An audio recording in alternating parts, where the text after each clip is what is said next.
चढ़ते सावन अइला कर जल ढारी बन के पगली पुजारी हो बन के पगली पुजारी हो।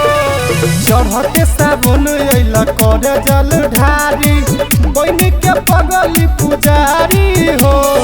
रखी हखियाल बाबा हमारा हो जान के रखी हखियाल बाबा हमारा हो जान के हमारे ला करे सोमवारी हो। रखी हखियाल बाबा हमारा हो जान के हमारे ला करे सोमवारी हो। रखी हखियाल बाबा हमारा हो जान के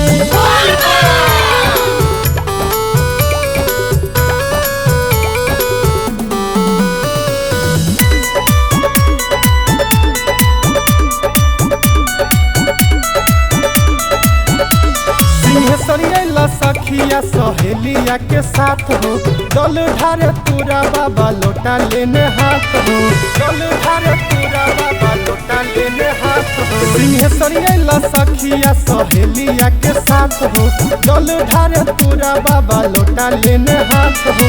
भांगो बेला पतर से पूजे शिवलिंग के पूजा करे कन्या कुंवारी हो। रखी हखियाल बाबा हमारा हो जान के रखी हखियाल बाबा हमारा हो जान के हमारे ला करे सोमवारी हो। रखी हखियाल बाबा हमारा हो जान के हमारे ला करे सोमवारी हो। रखी हखियाल बाबा हमारा हो जान के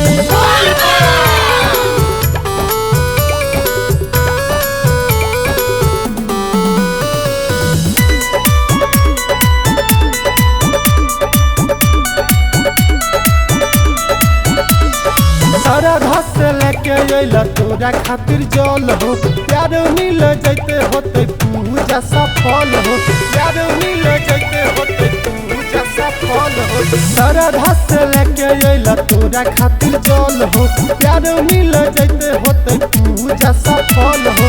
गुडू गौरव खातिर करे सोमवारी खोल दहो अपन केवारी हो। रखी हखियाल बाबा हमारा हो जान के रखी हखियाल बाबा हमारा हो जान के हमारे ला करे सोमवारी हो। रखी हखियाल बाबा हमारा हो जान के हमारे ला करे सोमवारी हो। रखी हखियाल बाबा हमारा